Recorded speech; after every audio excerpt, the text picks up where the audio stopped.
En RDC, dans plusieurs provinces, il y a l'existence de conflits entre les groupes, les communautés et aussi entre certaines provinces. Dans ces magazines produits par la radio Amani, grâce à l'appui financier de Kinshasa News Lab, vous suivrez l'origine, les causes et les mesures préventives des conflits. Nous recevons dans ces studios Madame Claudine Bella, coordonnatrice de la Commission nationale des droits de l'homme dans la province de la Tchopo. Blaise Moussa, la présentation. Bienvenue à tous. Madame Claudine Bella, bonjour. Bonjour. Nous sommes en train de constater qu'il y a les problèmes des conflits qui naissent presque partout. Chez nous, ici à Kisangani, il y a des conflits intercommunautaires, Mbole et Lengola. Au niveau des Bas-Congo, il y a même des conflits. Nord Kivu, est-ce que vous pouvez nous dire l'origine du conflit? Le conflit tire son origine de l'existence même de l'être humain. Parce qu'on a toujours dit que le conflit est inhérent à la nature humaine. Donc c'est l'être humain qui est à l'origine du conflit. Le conflit tire son origine de l'existence même de la personne humaine, sans distinction de race ou de sexe. Quelles sont les causes des conflits? Il y a plusieurs causes, entre autres l'intention de dominer, il y a l'intention de nuire, il y a cette volonté-là d'exploiter les richesses d'une contrée. C'est l'exploitation pure et simple de nos richesses qui est à la base de tous les conflits que nous connaissons au niveau de la partie est de la République démocratique du Congo. Il y a aussi d'autres causes qui sont liées à la défense des valeurs. Telle communauté ou telle famille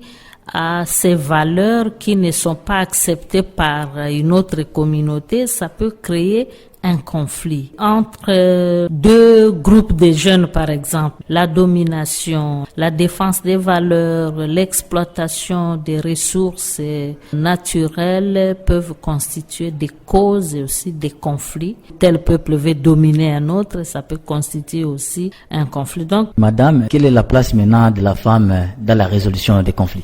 Notre pays, la République démocratique du Congo, connaît déjà plus de 3 décennies de conflits. Les conflits qui viennent encore d'amplifier la situation, ce sont les conflits communautaires.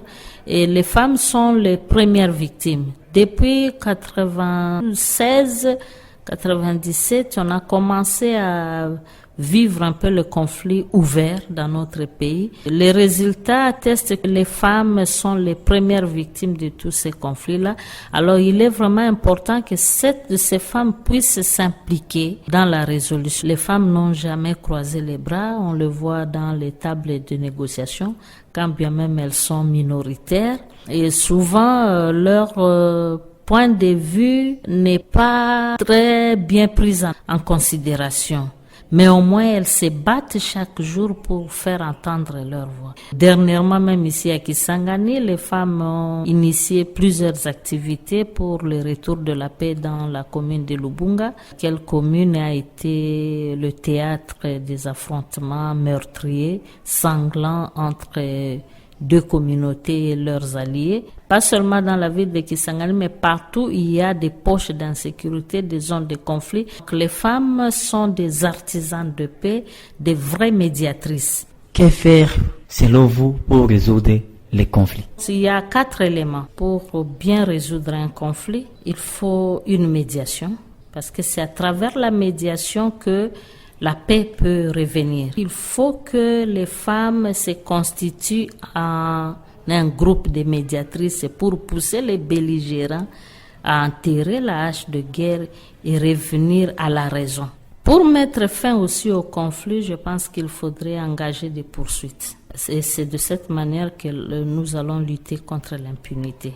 Parce que si on ne sanctionne pas, demain, un autre groupe va surgir pour créer le conflit. Après demain, ça sera aussi un autre groupe. Donc, il faut quand même que les cours et tribunaux puissent jouer correctement leur rôle, celui de rechercher les infractions, de poursuivre, sanctionner sévèrement. Ce que nous déplorons, ce sont les effets des conflits au sein des communautés. Qu'il faut vraiment renforcer le pouvoir d'intervention des cours et tribunaux en matière de résolution des conflits. Un autre élément aussi pour mettre fin aux conflits, c'est vrai, restaurer la paix tout en prenant en charge les victimes. Parce que pour mettre fin au conflit, il faut des mesures préventives.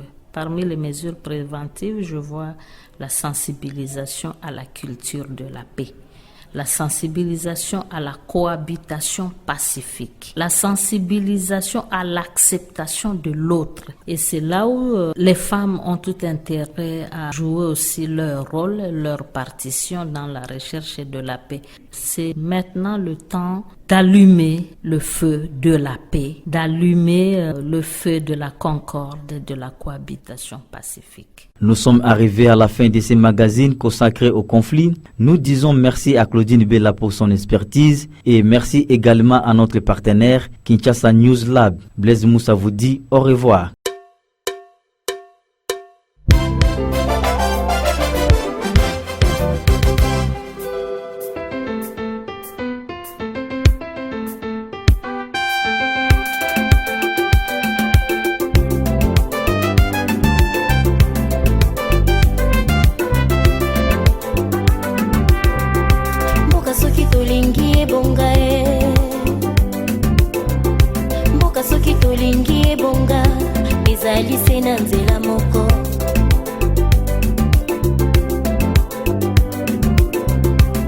Soki tolingi ebonga